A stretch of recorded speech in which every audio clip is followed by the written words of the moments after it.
This is the Detroit Sports Podcast Network.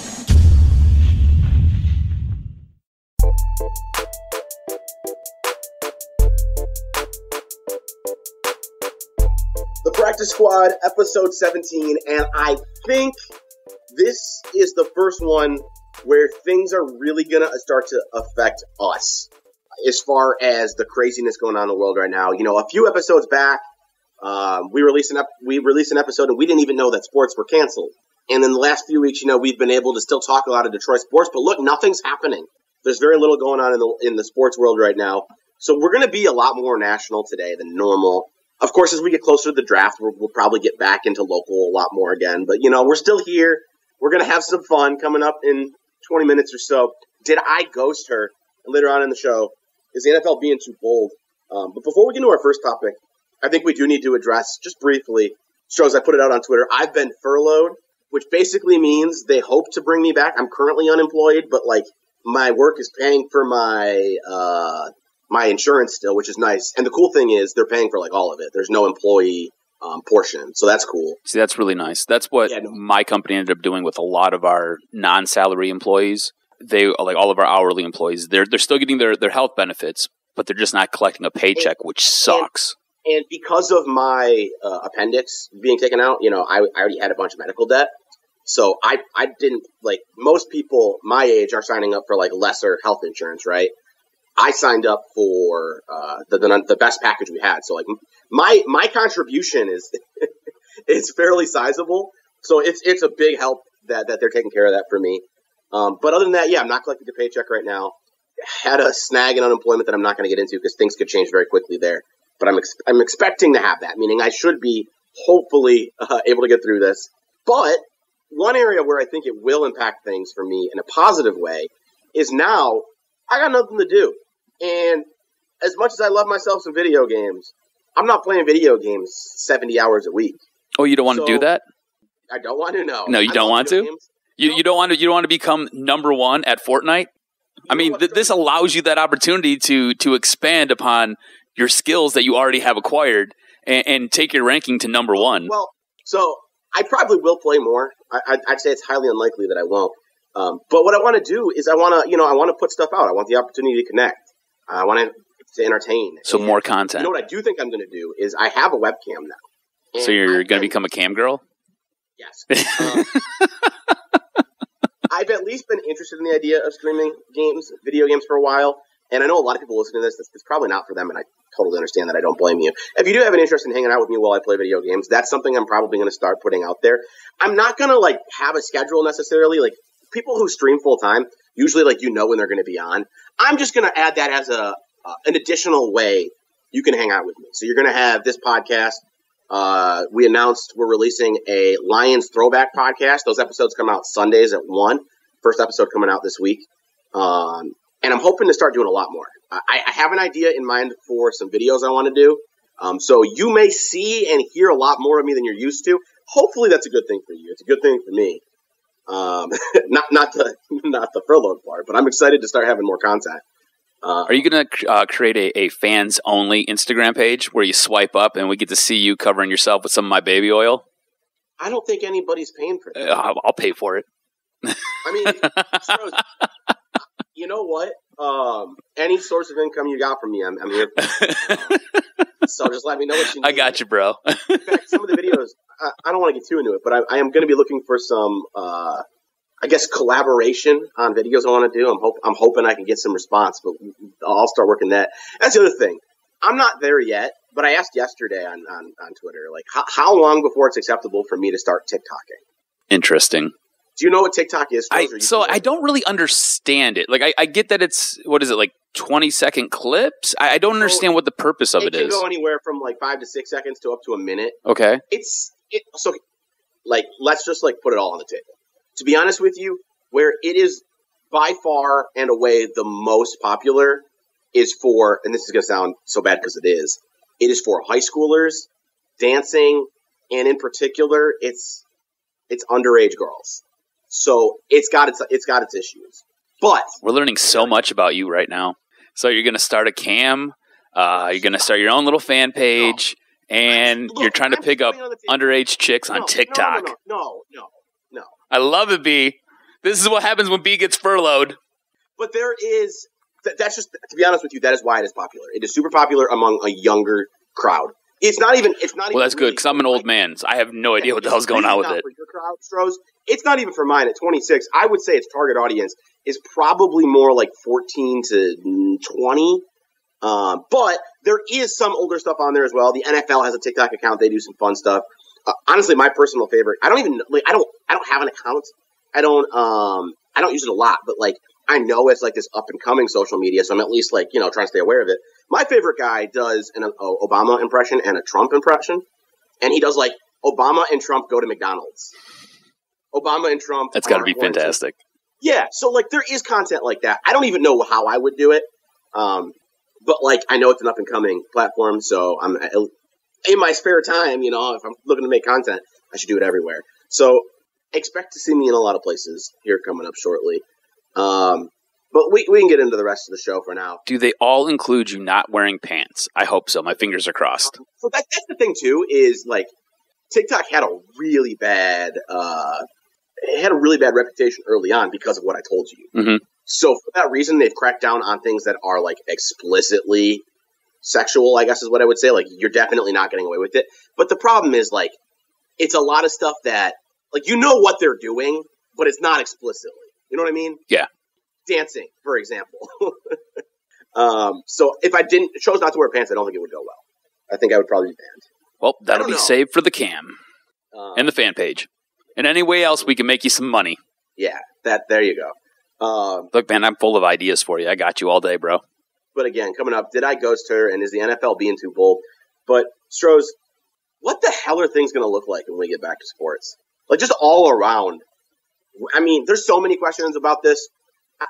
I think what I'm particularly most interested in, and you said you weren't really aware of this, I don't know if you've looked into it since, is there's been several people to float the idea of the NBA returning to play in Vegas.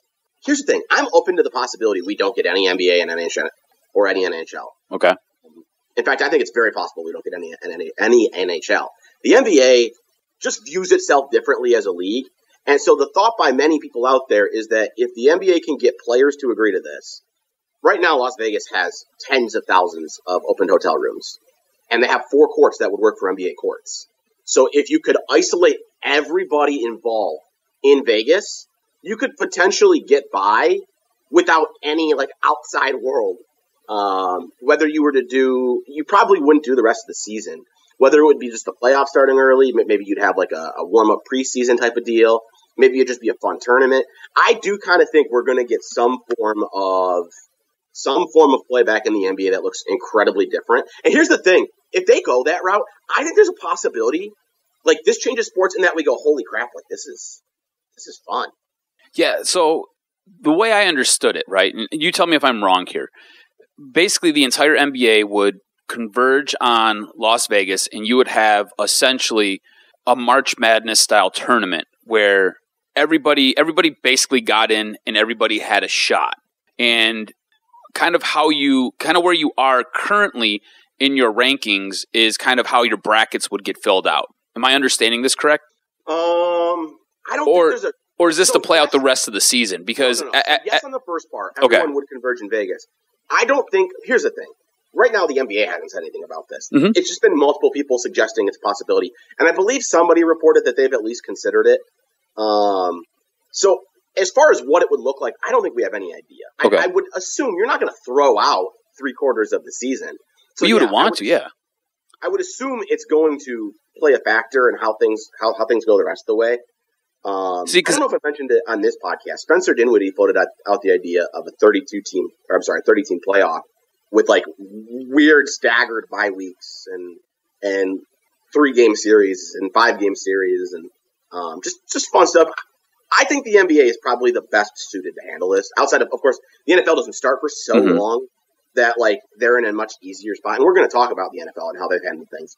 But the NBA it's geared towards a younger audience. They view themselves as I think they view themselves as progressive, but not just politically. Well, they view themselves as progressive as in changing the landscape of sports. Adam Silver has been out in front of all of this, out of all of the commissioners, he's been the one who I think has handled this the best.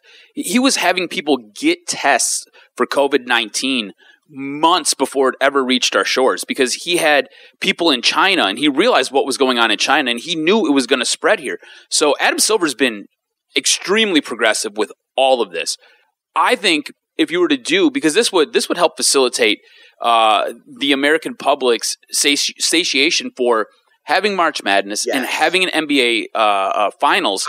If you do that tournament style, you basically hit all the marks. You allow all the teams in, and I think it becomes really, really interesting to see who wins this championship. Now, it'll probably there's going to be such a race to be the first one back without endangering your act. Absolutely. And that's where I think the biggest thing works for the NBA. Whoever figures this out, you are setting yourself apart and you're giving yourself such a huge head start to become a cash cow.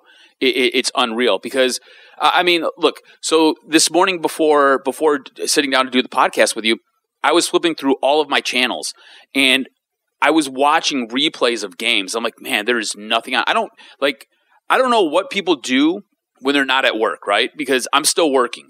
So I don't have the luxury of watching television in the middle of the day. And I'm there's absolutely nothing on. A luxury. There's probably people listening to this who aren't working right now. No, and I get that. No, I don't mean it. I don't mean it like. So I don't mean it like that. I don't mean to be insensitive at all. I'm just saying I don't have the ability to sit down and catch a few, a half hour or an hour here or there. So I'm watching these old games. I mean, I'm watching girls Big Ten volleyball. And I'm watching that for other reasons, but I'm watching it. Like the sport of volleyball is fun to watch. Yeah. This is plus the spandex shorts are and great. That's probably going to happen a lot more with our podcast as we move forward. One thing I've seen a lot of people doing is puzzles, and I literally don't know how anyone does a puzzle. Puzzles are the opposite of a fan is. I'm gonna own up to this real quick, right? So I'm not a fan of puzzles myself. I have started doing a puzzle, and it is boring and it is frustrating. But you get so engrossed in putting pieces together and making things happen. All a puzzle does for me is piss me off. Every 60 seconds I spend without finding a piece pisses me off. Every single time. And I'm not, it probably doesn't help I'm not good at them. It's just not my thing. Mm-hmm. Oh my God, puzzles are infuriating. My ex liked them. And I wanted so badly to be able to do them with her. Like, I'm pretty tolerant of most things. I'm willing to do most things if it's with people I enjoy. Same thing with friends. Like, I do all sorts of things with friends as long as it's something like they enjoy. I enjoy the company, right? Not puzzles, man. Puzzles actively piss me off. Yeah, puzzles. I find puzzles extremely difficult to do, but I will say this: once you get into it and you get the border done, and then you start connecting pieces, it's not too bad. I do want to flip back to sports though. Yeah. So. I know you're not a huge NHL fan, and I get that, right? I don't think most of our listenership is much of an NHL fan. I think we have a few people out there. I think both the NBA and the NHL find themselves in particularly weird spots because both of them have made it through the midpoint of their season. Both of them are roughly 3/4 of the way done, and you have a good idea of who's going to the playoffs. What's that? And one of them, people probably didn't even realize they canceled the season. I have no idea when the NHL season was canceled. Like, literally no clue. There wasn't a huge announcement like the NBA. So, like, the NBA, everybody knew. Like, I remember... The NBA did it while there were games going. Yeah. It was crazy the way the NBA did it. But I think they both find themselves in a particularly weird set of circumstances because you've got the majority of your season already gone, and you have a good idea of who's going to the playoffs or who has already clinched a playoff berth. So... how do you structure your season if and when you come back? And the way things are looking right now, everything might get pushed out till June. So if you're playing hockey, you're looking at maybe wrapping your season up and finishing everything and having your Stanley Cup championship game sometime in August. That's nuts, right? And the NBA, I think it's a little bit more tolerable, but the NHL, that's absolutely crazy. I think baseball... I don't get the NHL back. I really don't. Look, this year, I mean, obviously. I don't know. I disagree. I'm a huge hockey fan. I want to see who's going to win the Stanley Cup. It's one of the things that I bought this massive TV for was to watch NHL playoffs on it. I just don't think that the NHL is. Let me put it this way: in order to come back, you're going to have to be extremely creative. It cannot be just return to play And here we go. There's going to have to be so much work put into it. I'm not like saying the NHL's lazy, but I don't think of them as a innovative league. They're not. They're not. So, I'll agree with you. They're not. And I think it's going to be really hard for the NBA or NHL to come back without being innovative. See, you're not going to be able to jump into a regular schedule. No, you're absolutely not. This is what I think you can do, right? Because I was looking over how many games each team has played. Roughly everybody in the NHL has played 70 games. I think you just cap it at a 75-game season, and then you just go right into your playoff. You know, you basically get 4 to 6 games to basically warm up and get back into the season, and then you go from there. For both those leagues, it feels like you're almost going to have to be centralized. Seriously, looking at what we know right now in the world, when is the next time that you're going to be able to have teams fly across the country every couple of days playing in different cities? How far away are we from that? My personal Months? April. Not happening in April. Probably not happening in May. Nope. June is probably ambitious. We haven't maybe late June. Right now. We have cities right now saying, I'm sorry, I want to say, it's Virginia. Somewhere shut down through the end of June, right? Virginia shut down until I think June 10th. June 10th. So, I think June's ambitious. I think you are not able to go city to city till at least late June. Mm-hmm. And I'm sorry, the NHL is not going back to normal in late June. If they don't do something innovative, if they don't, I think it's far more likely the NBA says we're going to pick one location, do everything there, than the NHL. Because where are you doing it in the NHL? Canada? I guess. Yeah, you're right, man. You're absolutely right. I think what you have, because I think the NBA is better suited at the very least. With the NBA, you have the luxury of having leagues like the Big Three, right? The Big Three travels around, but for the most part, they'll have all of their games at one central location. So it's not so out of the box. You're talking about being creative. I think there's a precedence with basketball where you have it, where you have a centralized location where everybody plays. So it doesn't seem so foreign. It doesn't seem so uncomfortable. It's not so different. To be fair to the NHL, they just had that major change to their All-Star game in the last few years too. Mm-hmm. That's one thing the NBA went, innovative this year with the All-Star game. They've talked about doing a mid-season tournament. I don't know. Maybe they're not even as innovative as their reputation. But I think the NBA places a large priority in having that reputation. And I just trust them to get it figured out. Now, I do also want to talk NBA. We'll leave NFL for the last segment because we're talking NFL anyways. But MLB, so they say they're not coming back until fans can be at games. That's hard to buy, right? No, I think that makes sense because I think what you can do is you can skip your All-Star break, right? If you're a baseball fan or if you're a sports talk radio junkie like both of us are, the worst time of year is Major League Baseball's All-Star break because there's absolutely nothing to discuss, right? There's nothing going on. If you're baseball, I think you wait till after your All-Star break, you come back with a shortened season, 82 games, and you just go from there. And the thing is, though, I think we need to really hesitate with I think even saying coming back with travel in late June is bold. China tried to get back to basketball. South Korea tried to get back to basketball. Neither of them were able to do so. Right. I think, Stroz, we are a long, long time away from crowds of 30, 40, 50,000 people. I don't think we're nearly as far away from sporting events we're still months, but I don't think we're nearly as far away from sporting events happening. But I don't think you're going to be able to go to a sporting event. Football season is probably the earliest, I would say. Ooh, so you're talking September. Yeah, there's was it Herb Street doesn't think there's even going to be a college football season. Dude, that's crazy. That's projecting so far out. It is, yeah. I just think we've now seen places. South Korea is a great example where they did a great job responding to this, mm-hmm. and they still can't get back to basketball. And so that's where it's tough to see a world where, I don't think we're going to do large crowds again for a very long time.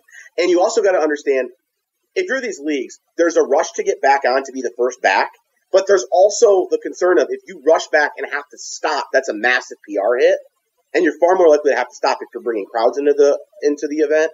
So, I don't know, man. I think baseball's going to have to bend. I do. I think if baseball's not willing to play without a crowd, I don't think we're going to see baseball. I was going to say, so you're thinking there might be no baseball season whatsoever? I think they're going to bend. Okay. I think that's them being ambitious and thinking they're going to be able to get people to games.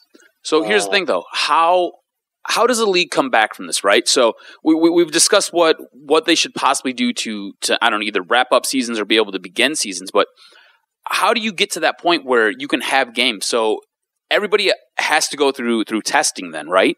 Well, it depends. So here's the thing. If you go the proposal, not the proposal, but the discussed NBA route, yeah, you get everyone to Vegas, you get them into a hotel, you keep them there, quarantined for 2 weeks, and then you test them. And if everybody is, healthy, then you go about the league. Then you play. If not, then you probably wait another couple of weeks. See, I think the problem with that, one is logistics, right? And I think the NBA has creative enough minds, and I think they have the revenue to be able to handle it and to do it. I just think it'll be a little bit of a chore. But then what does that do to these players and their home lives? Do you know what I'm saying? I mean, I think at this point, most everybody is ready to run away from their home because they're tired of either being with their wives or their children or whatever the hell they got going on right now, because you've been cooped up in a house forever, it feels like. So I think you're willing to be like, yeah, get me on the first flight to Vegas. Let's go. Let's roll. But when you've been quarantined now for 14 days before you start to play, and then you start to play, and that takes a couple of weeks going into months now, I think it becomes a bit of a struggle. And I don't know if Adam Silver, in the NBA's case specifically, is willing to do that to his players. Do you know what I'm saying? So again, it falls on what's that? It's going to have to be an agreement. This can't happen without players and ownership agreeing this is what they want to do. This discussion could probably be its entire own podcast. Yeah, no, really and truly it could. I just looked at what time it was, and I was like, wow, we've been talking about this for a minute. Way too long. But we might get back into it in the future. Again, coming up, we are going to dive into the NFL and if they're being too bold. But up next, did I ghost her?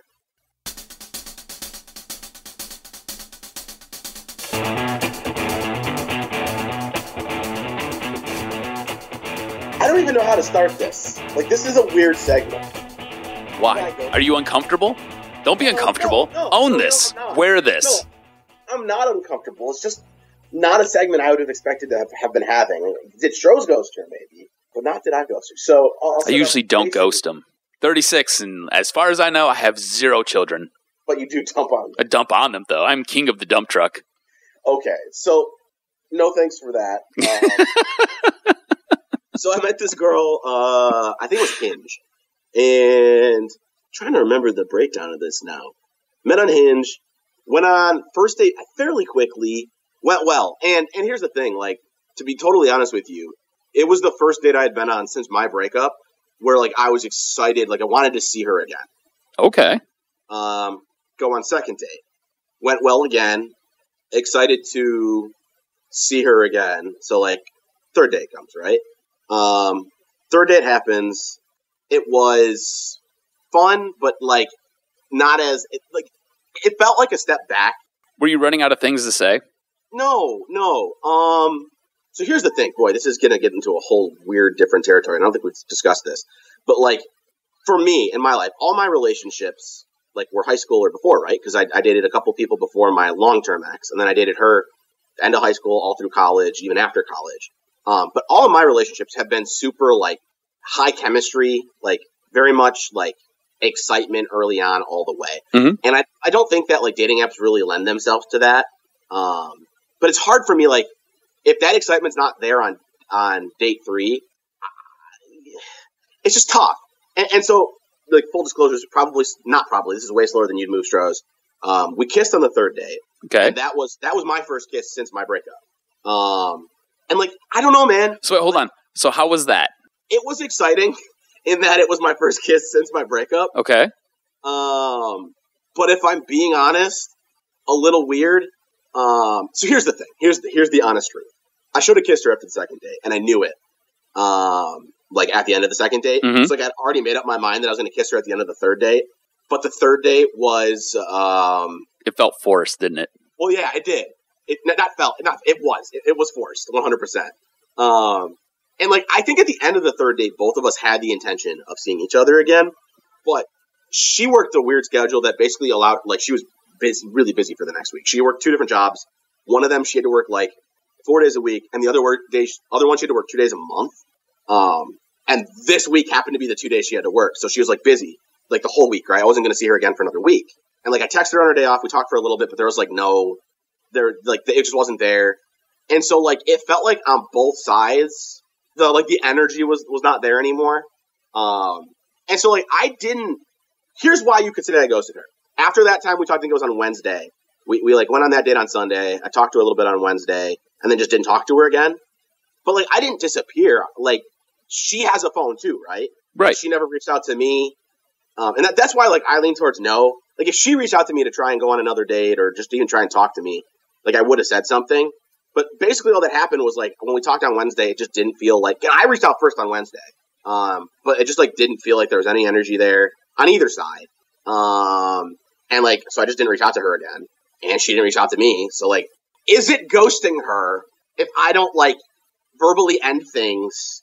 If she also didn't say any, like she didn't try to reach out, you know what I mean? Yeah. So originally going into this, I wanted to be like, hell yeah, you ghosted her. But after hearing all this, I don't think you did. Such a weird circumstance. Yeah. I think it started off, you had 2 dates that sounded like they were just hit out of the park.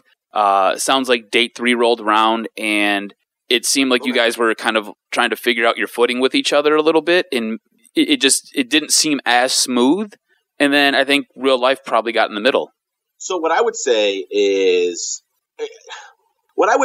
like, she is, and there's absolutely nothing wrong with this. She was like okay with it by the third date. I think we both really enjoyed the first 2 dates, and she was like, the third date was like okay. Like I think if I pushed for a fourth date, it would have happened. Yeah. But I don't think she really cared about having a fourth date. I got you. And I just didn't have any interest in continuing things. Like I think we were both in the same spot, right? Like if she would have really pushed me for a fourth date, I might have done it too. But like that's just not a good place to be on date 4. No, I think you're right. I think at that point in time, there's something to be said for cutting your losses, right? So it seems like you guys started off really, really nicely. And then after that, just whatever was there, it just didn't feel like there was much to go on. And like you said, you could have said, hey, you want to go on another date? She probably would have been like, yeah, sure. That'd been great. And that would have just confirmed everything that you already knew from date 3. What I would say was she was fun. I had fun with her. Mm-hmm.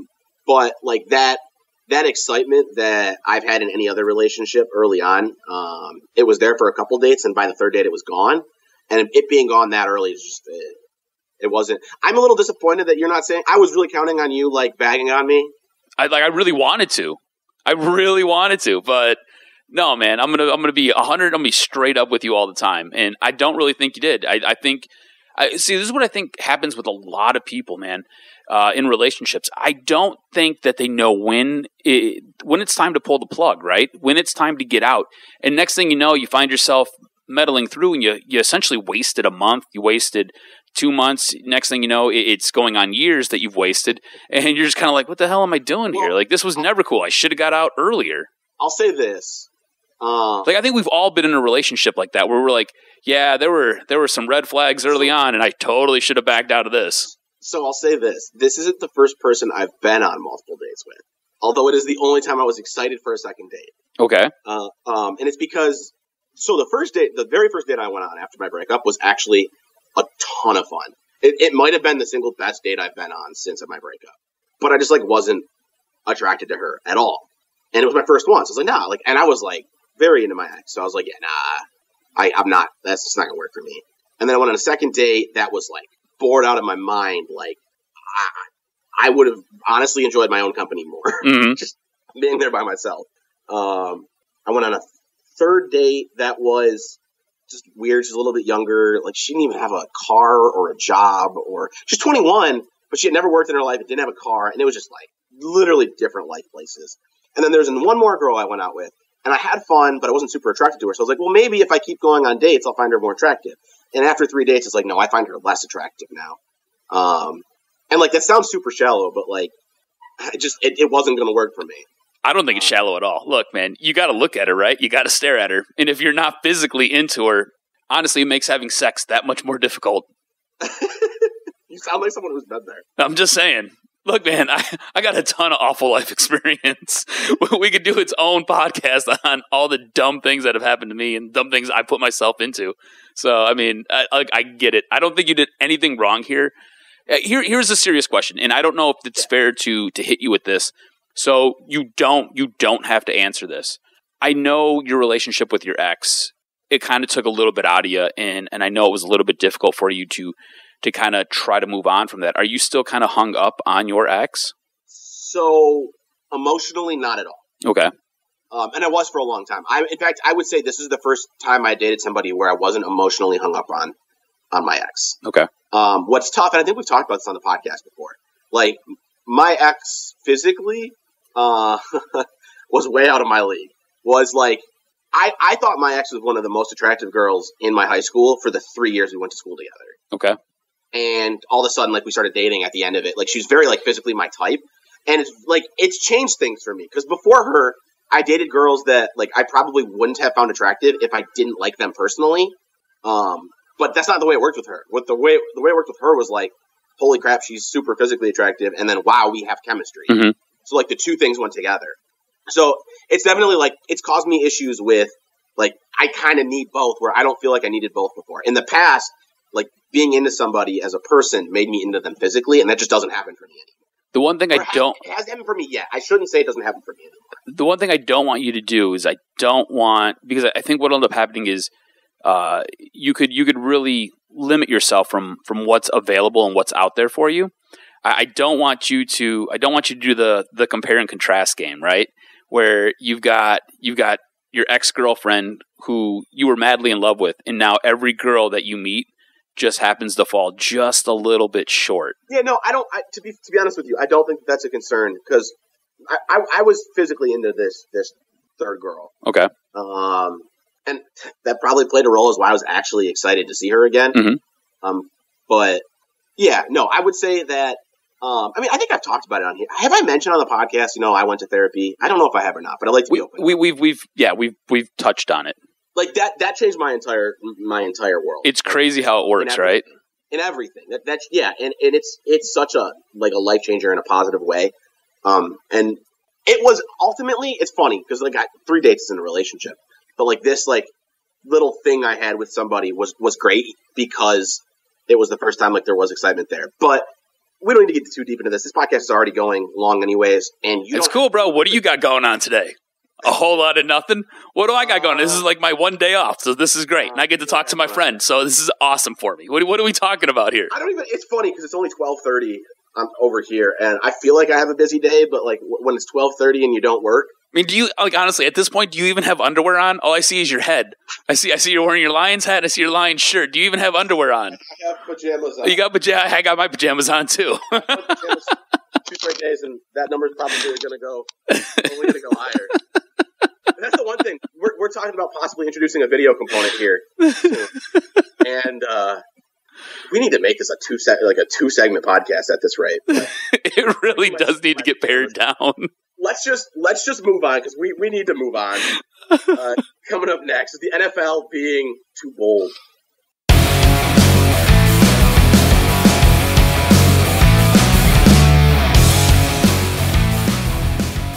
So the NFL is mostly going on as scheduled, right? We've already gotten in NFL free agency.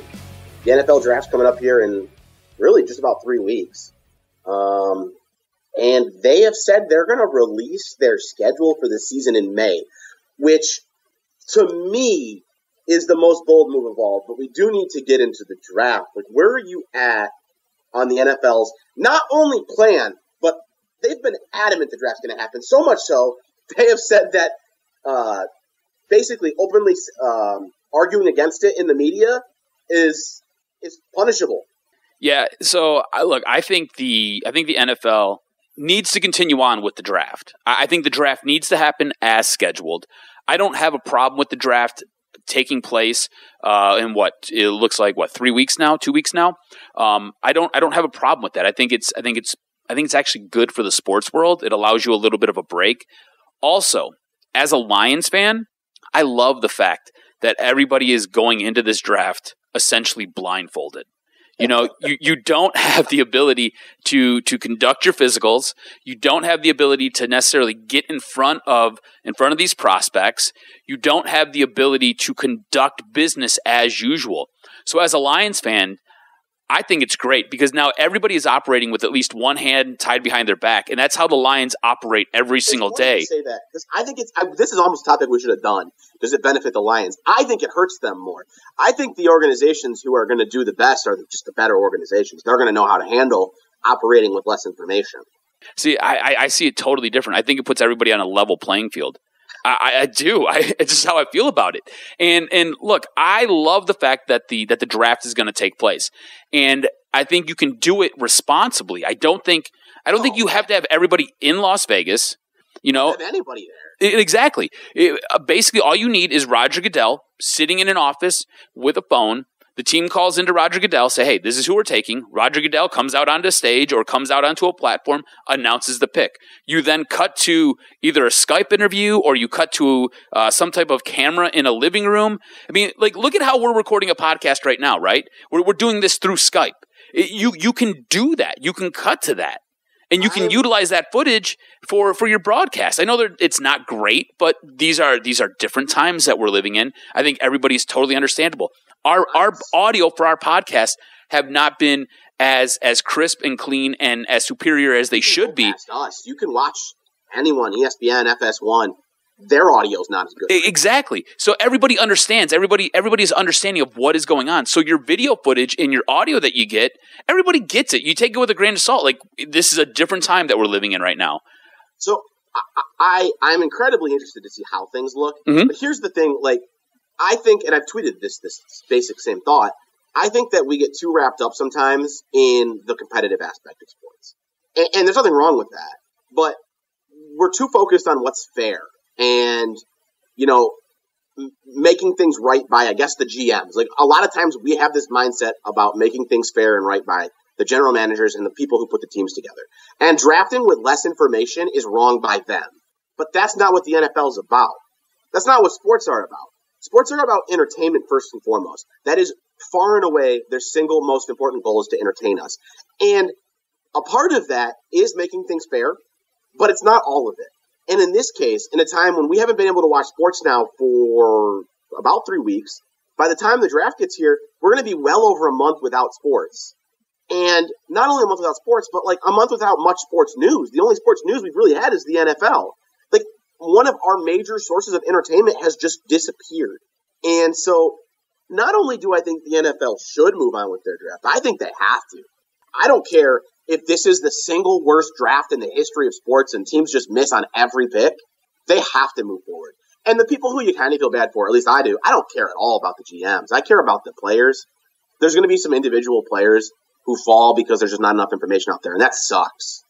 But, and not to sound cold-hearted, like, that's unfortunately what happens. Like, it's the way it is. Why am I out of a job right now? Right. Because people, you know, there's just not as much, like, there's not as much right now going around for money. Like, there's less use for me in sports radio at this second because there's less money in it at the second. And it sucks, but it's impacting everybody all over the world. We can't just do right by the players in this instance.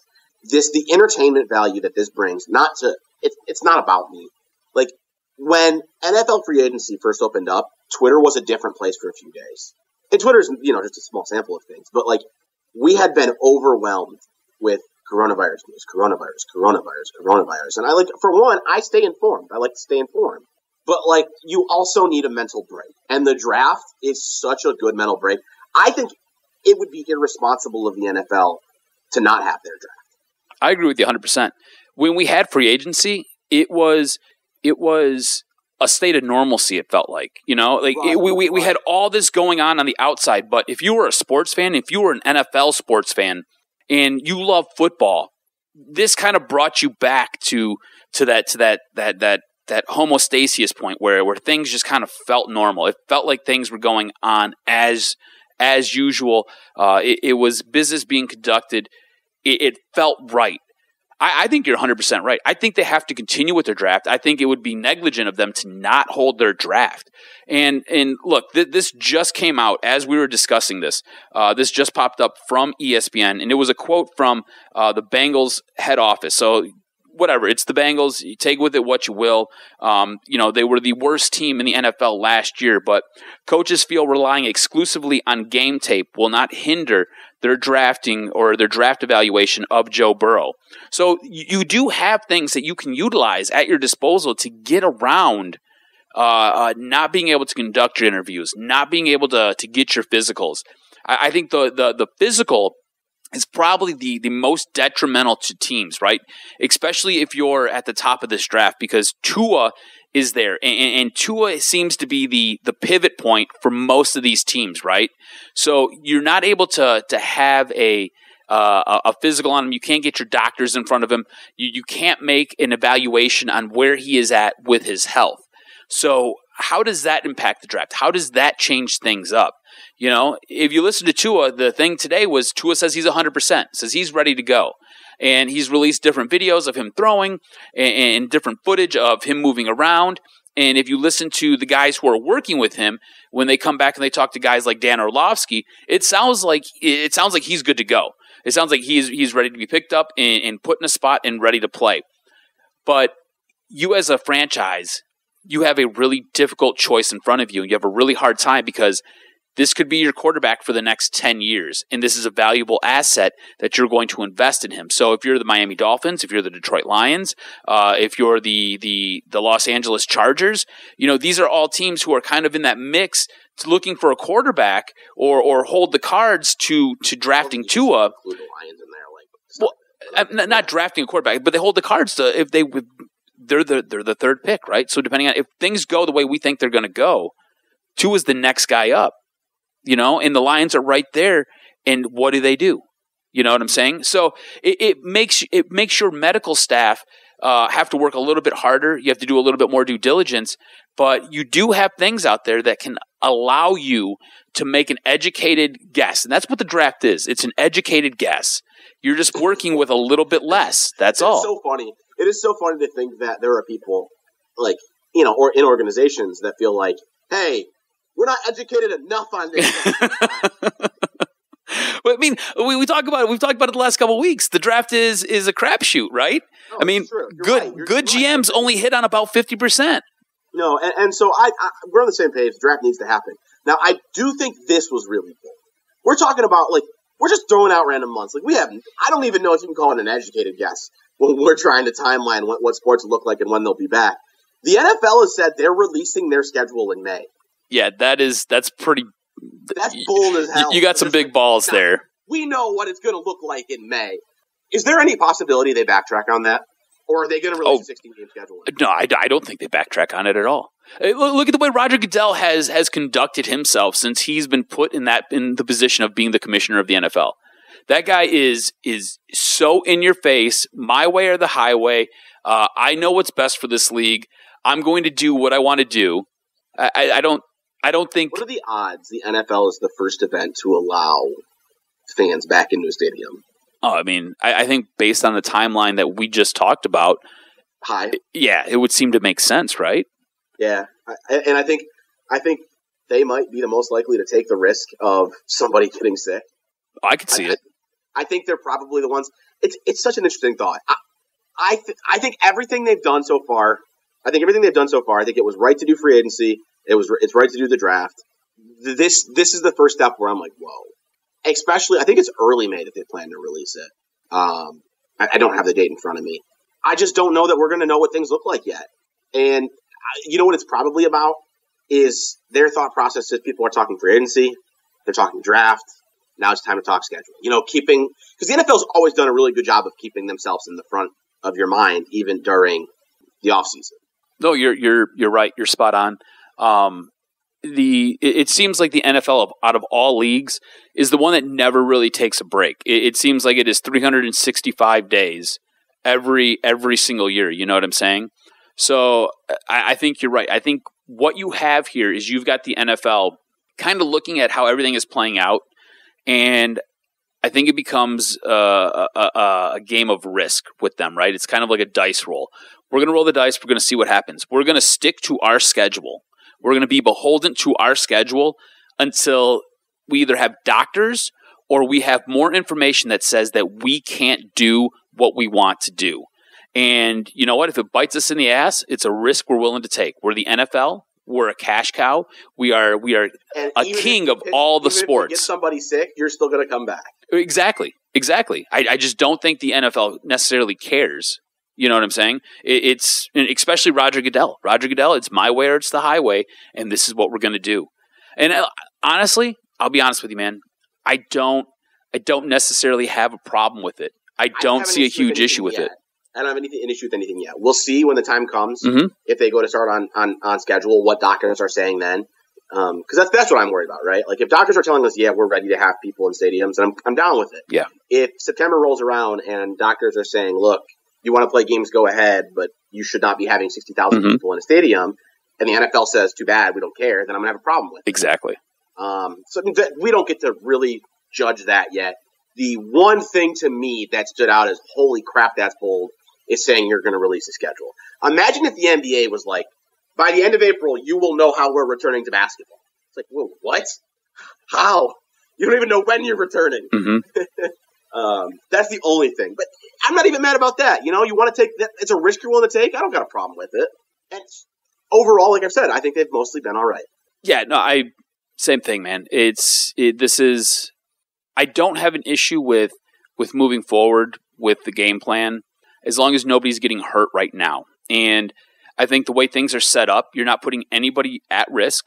I don't think there's a big issue for anybody to get sick, or I think there are ways that you could help mitigate anybody either getting infected or kind of contaminating the waters, so to say.